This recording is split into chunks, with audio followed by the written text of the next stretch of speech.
o Sikka 89.5 akinka for na numere yi ayebe gidi ansa do mene ajoanya ko abronoma ejina to akwa ne so na emesomo sompa Sikka FM track 1 yani yakoro 89.5 Sikka FM Sikka FM track 1 yani yakoro 89.5 Sikka FM Sikka FM 89.5 yes suma santimai Sikka FM 89.5 yes suma santimai Yesum asantiman Ghana man ana firiata frejina nsem na nkasa nchemu enie na Ghana man pani awo krode na adodon kokufado adushe boy na na ekasei na nkasa ejina sede manfo binom ehwe adimu sede na mehwe de fie da wonpan na yatum ne ebie de yatum ne ebie wonsa sede na manfo suze na entie betumia aye nie sede se wontie manfo adwuma yafo mo memu na osaba no hwe na oti omoka no na sede mbra no esibitie nie se bra wo ho ya man ye de chichedia na echese wo se o memu no sabano kwa o hedan fe se afie besimo no o hedan fe budget o de ma first quarter no the same ntimafo abun adwuma o man Ghana yetu o kadi gina no de o hwe di mu na so nam se budget bi ama ye amapime se semire no de mafo gina ebo sujetire e wo ho na ene nana adodan kokufodo outgoing president asija wo koyi wo de entemabire ade aba na sanse gina wo de nam finance minister no eso Ghana for some for Dr. Muhammad Amin Adam adneja okane sebina ediche no na okane gina ediche no chese budget tunsansen wo kagina ayesadi opeso obo ne toa e wo 2025 ni mu no na 2025 no miamia hodo gina obo so se edni sika hodo bi ekọ na wo de abo ban eho ebra na otwa mia hodo gina obo so a na je se judicial service no wo musika obenya ana mraso de fie sika obenya ana fe Ghana audit service no so musika obenya na judicial service ni Sikka water say ombetumi anya 278 million Ghana CDC ana Ghana audit service no so Sikka ekọ 270 million Ghana CDC na masho de fie so Sikka water say betumi akọ 450 million Ghana CDC na se no January to March ni mu afie ye be wura mi 2025 ana se nam so a finance minister Dr. Muhammad Amin Adam ochechi mu na senior masho de fie Speaker of Parliament Aban Sumane Babin ujina so na se bugina efa na sun na ochechi mu de chema shoja for gina senei say na efi outgoing president wo aja na adango kufado de abetu enim the sentie wa sem boboso ere chema shoja fia na mu gina musubunya bitie na senior speaker Aban Sumane Babin echemu Sikka hodo a enja Ghana mampani ewe se nyame aduma January to March de na etumi adabo man ebra first quarter no ochemu esei ere cheyen 2025 budget of the Judiciary and Judicial Service.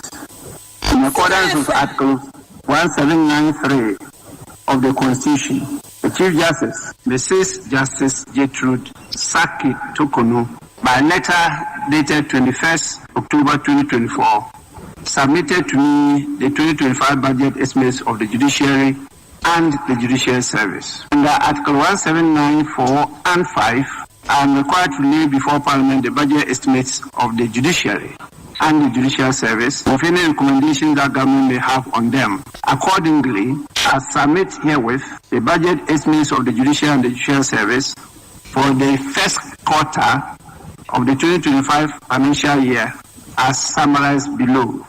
Honorable members, the total of the summary for compensation, goods and services, CAPEX and IGF is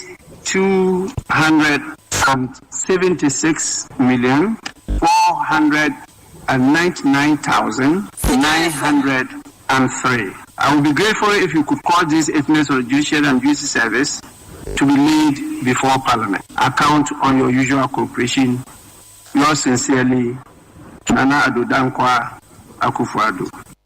Adudi this summer we want to gina first quarter 2025 ni mo January to March Sikka akomezika was yensa kano anu wajechi mu na eno enam so adebetu ma fe ana Speaker of Parliament Aban Sumane Babin achemu tiawa ade ache se ne ma hodo gina ehwe animu anu wabo Sikka gina na Sikka nji mu no anu onde okade gina ebomu ne chemu na bobo so edima wawa asoya hodo binom esa ebeka ana wonya bi etie nti budget no dia bonfo hwe animu sisi dia akatua no bibia ebedi yento akase abone so emfa ema wai na anti-gay bill no ye nimu se bill yi ejese hia nkwanhia ewo ye mayimo na mrahebejafo binom enachese omudi edimu ni akotene ema bill yi ehon sam etumi eba yo panyi ba ko die nimu ye yera sam na ote George oni afoforo bia wo mo aka na bill no bra panyifo hwama ne be ye bill na akasa Ghana ma panyi na adodan kwa ekufo do de sabesan ase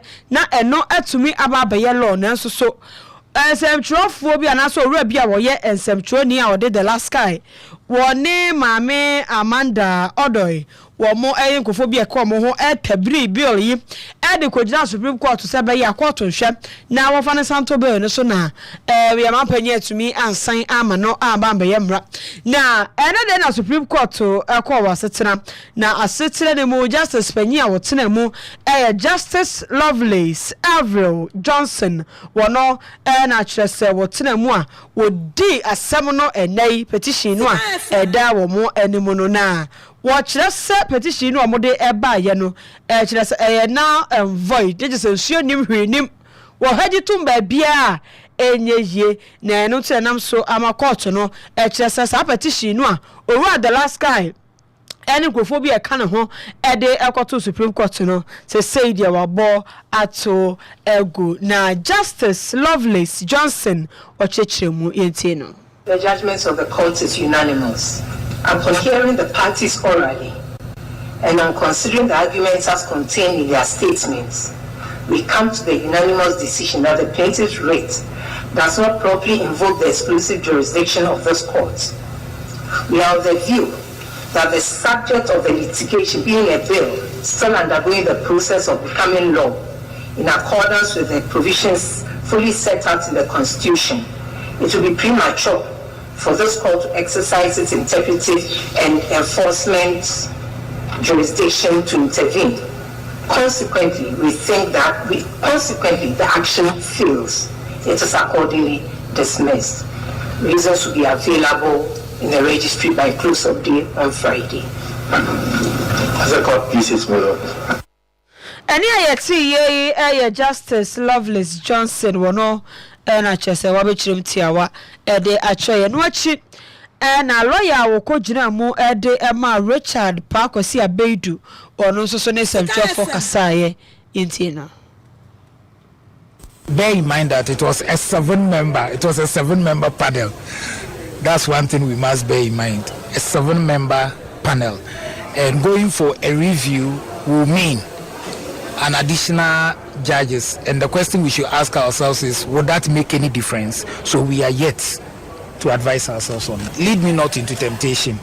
I've not as yet seen the full reasoning of the court. Who am I to come openly on what next step I'm taking? I believe it is not proper.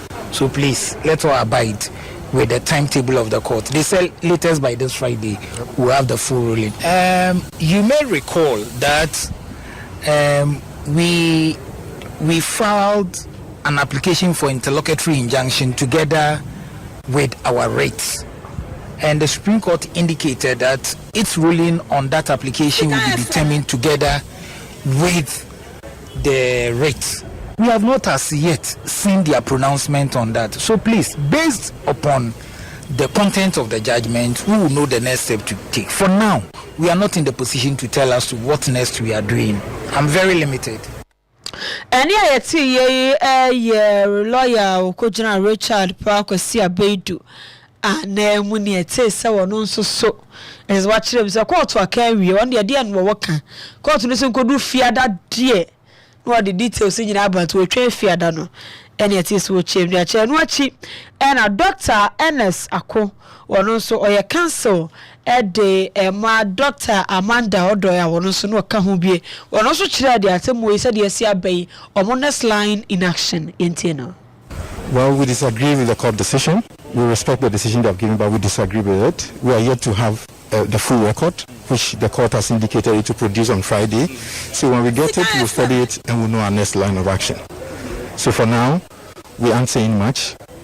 I know some people are talking about review and all that, but we have to see the record first. Should the president go ahead to sign this bill into law, what will be your team's, next line of action again, if I may ask? We wait to see if the president will sign.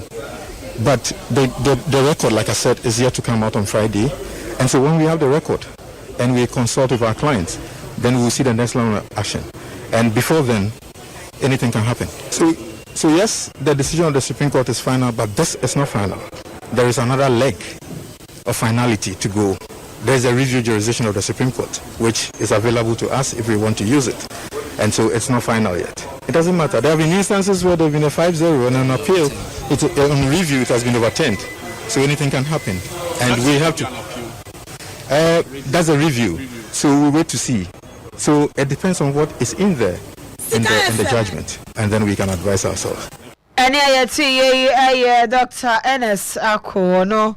And our year council de my Dr. Amanda Odoy and it is no so actually I said in a band or no dear or move from the Supreme Court to Yaji. There's a more train fiada, church in Aberia and son of Mohana Mutua or de Ebetoso. Na wasansa mkodnamu adambensu grad meshoja di dimama forward ewo Medina pesoso dinya for Francis Xavier Sosu or cancer bebre at a chance and for na so gina waka no ejina sede na ho di mu sanka Supreme Court betimi dia sebi adama womo na enam soma Ghana man pedi a okodana adan ko kufa tumuntu no fa won sense no betimi assign se bia obia me na betimi di no na so the Supreme Court abo asem no atumi agu adon na enam soma meshoja di o gina mu adimama or Medina, young for Francis Xavier Sosu, HSA, as someone yadia won't adjourn common chess, the moment the more can say, or more who for Bopus or Mofa, Nasa for Dina, I said, 9 Parliament ye, I see a baby swing and be a Duma, at the enter cry, Nessia dear, no old Juma did no answer, no, and just as I shade now, and no more Mudu or Quemu, the moment no D American from Vaso, now bear once as some of the Quadina, and any on Bessomy, Nas asked me a daho, Nas you got a D, no man another. Jimmy Ansign way ni now pedi ekwe die ade ha won pa den so omode masigina nkete sadia tebia obano de omadwon ho ne senti no na parliament we nya de so betini wodi ejinima wodo gina obo so de chendo twofo dan san kegina ejina ade na opeso wo kire de chendo twofo man to manfo gina anim se we no emda wodi sadia manfo esubi hu no de momode omo kama na to Ghana fo gina atim se san nine parliament ye be die wo mo abekeka ho pa e wani de so de momode omo kan se manfo gina anya mujidie se da be betumi abona sadia machojo ni de manfo wo Medina peso so nya for Francis Xavier Sosu echemu e wode asi ebna wo Supreme Court jumedi a wode di wo mo no ehu enie. Honestly, we don't have enough time. However, we'll leave it to the president and see what the president will do with this one. Do you suspect this bill will die with the 8th Parliament? Well, if this bill dies with the 8th Parliament, it won't be the only bill that dies with the old Parliament. I have introduced or initiated about 20 private bills. 3 of them have passed into law. Only one has presidential assent. Indeed, the other one that abolished the penalty in the Ghana Armed Forces has not been signed yet. It's still with the president. The anti-witchcraft bill has been passed, but does not have presidential assent. So we are looking at what the president may do. Indeed, if he doesn't sign them, they will die with this parliament. But it would be our duty as members re-elected into the House to pay attention to all critical bills that have not been assented to, so we can reintroduce them either through the government or through private members' initiative. Ebia otie emeshojo ni di mama for Medina bian for Francis Xavier Sosu na wache mutiawa e wo sadia donkuma na femu no di ombeso bo yede ni homura wo je se wo mu bebre afebu a yesi aboni beye sa be ni nyina da ho a si abu na ni akunu be ni nyina da ho be da ho do nyina wo je chi mu se enya meye mera no wo so din akia na ke betwa me we kan wo bi ni senti no omo antene wo di omere na fe matumi adoma bo na ma ho do sena Ghana yensu etimi bie no insert me aka digina mu aye senior Supreme Court ebo wana sema tumuntu ne fa wo nsem aye jese nsuo nyina mu ne mum ednam so ano chemu de chance ntwofo se we ade ambeso mbo ho anoba ohun ye to so ko Dr. Joseph Obin akache wono na ye president ede ema adwadifo enkabomu ko guta na wono so na chechre eniema hodo aban a ebai ede egu akwam ebetumi aboa ama ye sidi ni mu aye duro na dollar ne boa de bia wo buru ye sidi no sa antokwa ne nyina etumi abawie ye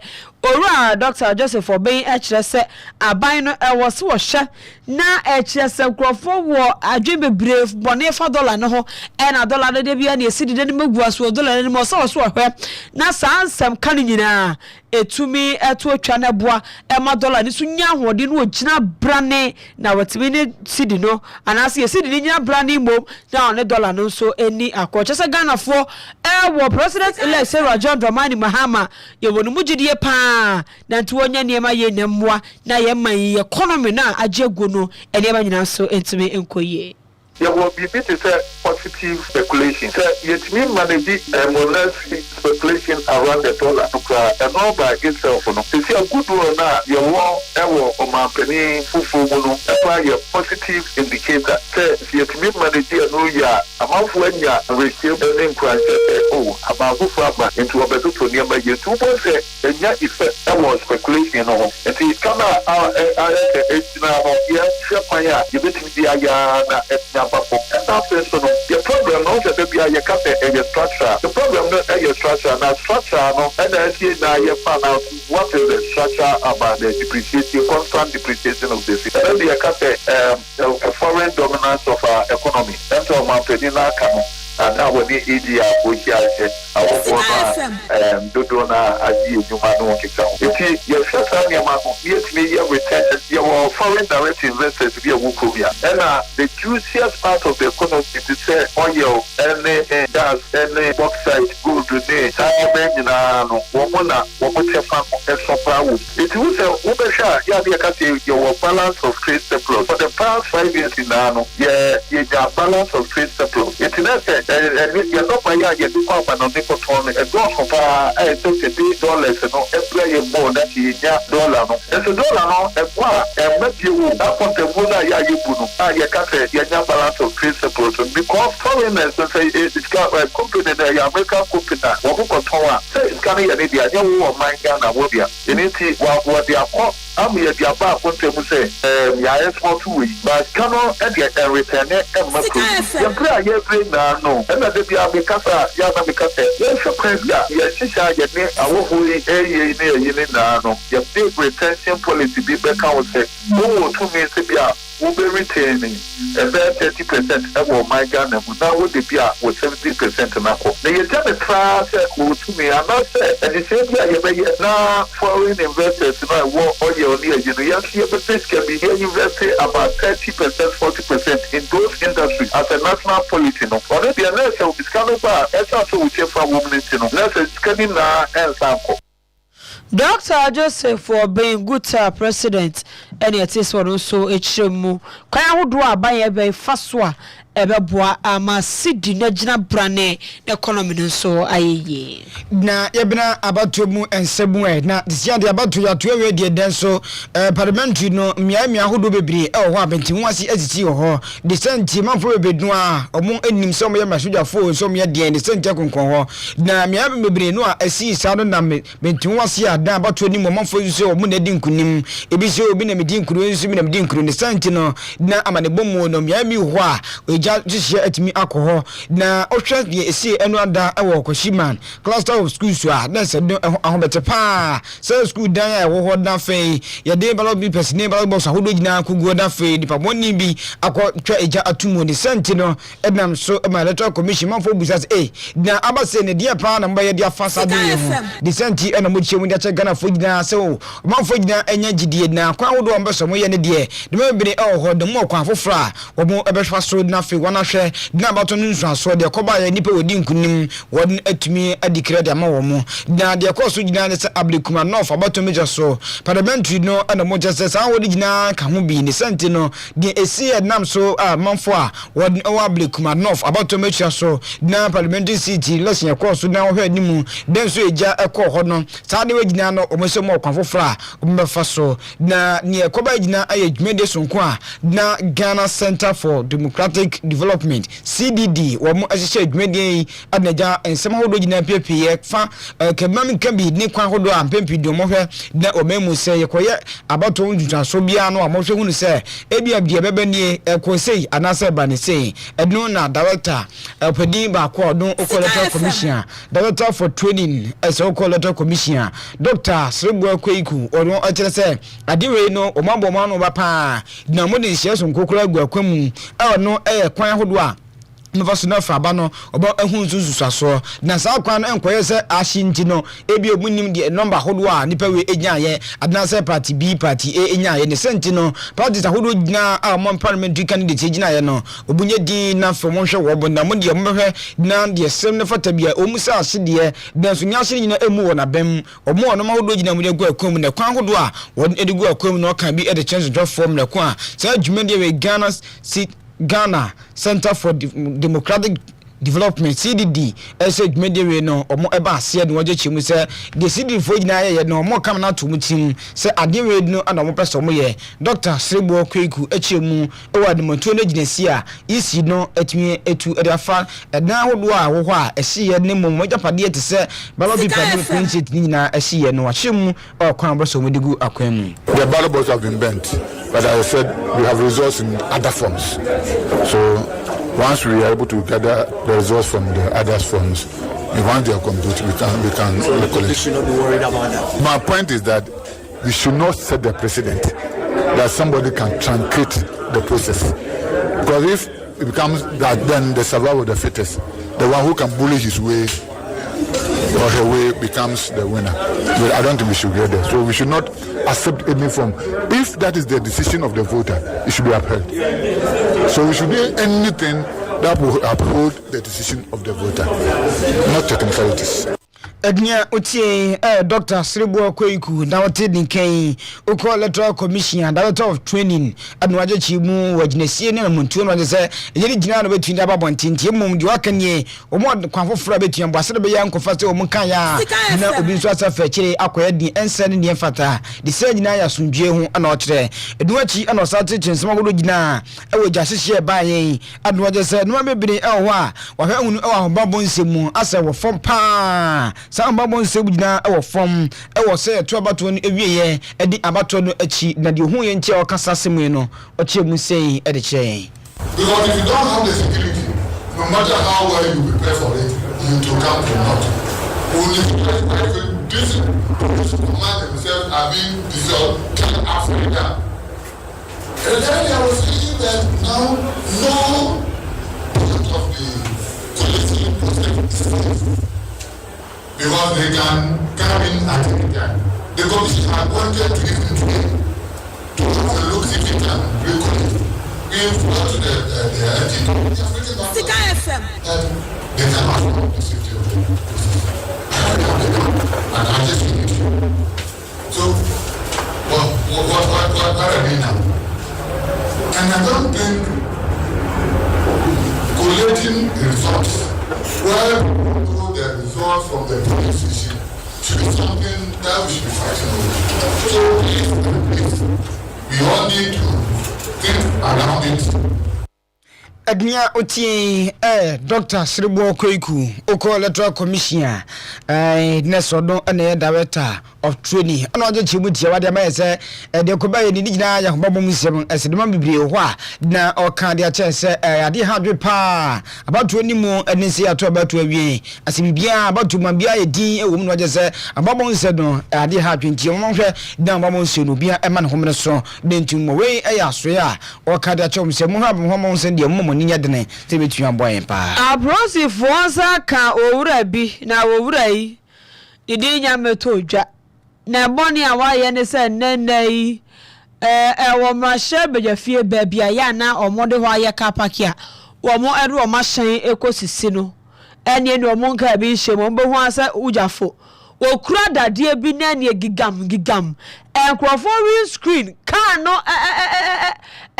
mpoma no ene wo de dadie na jijijima ne ka anya ba konya mienu nya miensa right Facebook ne su de be hebi Sikka FM 1855 na be he enkrofo Porsche cars pa Land Cruiser akwa so nyame ene ne wode dade awe ka ne windscreen ma enya asem ketwa na ne ho na bambofo a wo mo ewo mrahye bedwafie ho yeah fast na ne wo yire wo wurai o hwa no hyefufuo so odifuo so yedie ye obi tumi huru na abra wo mo kire no asem afira no a wo ka nyina ne se eja facha won papa omo nim de omo ye omo aye tira me na ko ese me no wo keke wo de yenko yenko ti ono ane nsem ono wo ka no ebi Father mercy on them. Father mercy on them. Father mercy on them. Father mercy on them. Daddy, they don't know what they are doing. Elohim don't know what they are doing. Elohim don't know what they are doing. Father mercy on my people. Father mercy on them. It's for your own good. It's for your own good. It's for your own good. Are you stupid? Everyone mercy on them. Everyone mercy on them. Everyone mercy on them. Elohika. Eka Barariskia.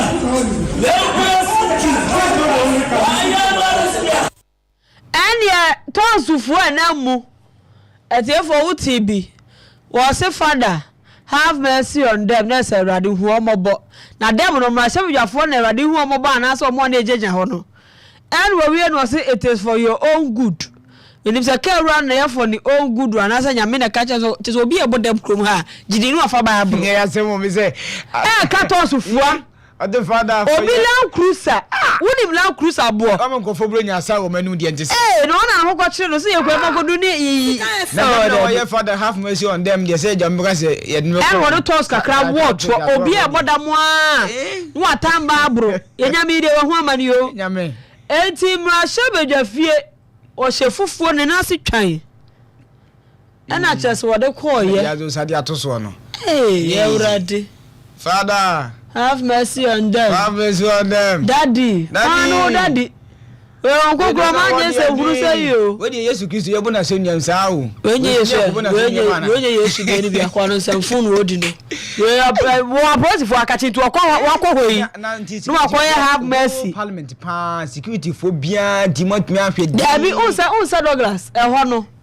Uche video no kwache okutai aso ye di etuba ye bi na hye ne na so ade no e jarabia e na hye no fita we kan bi anim fita ya fi yesu movie na o se trouser so wa ase e trouser black set to to you anu mu no ode ade no e hye ye na o se ma she be ho ne ye hye da yo be na mu ho e free zone o se ho ne nya ina perimeter no kasa ho ne die aha tu no fra se na na ba mofo ne dimrika o mo ba ire no kra ne ko ma prosifo ka pa enti oh awrade Land Cruiser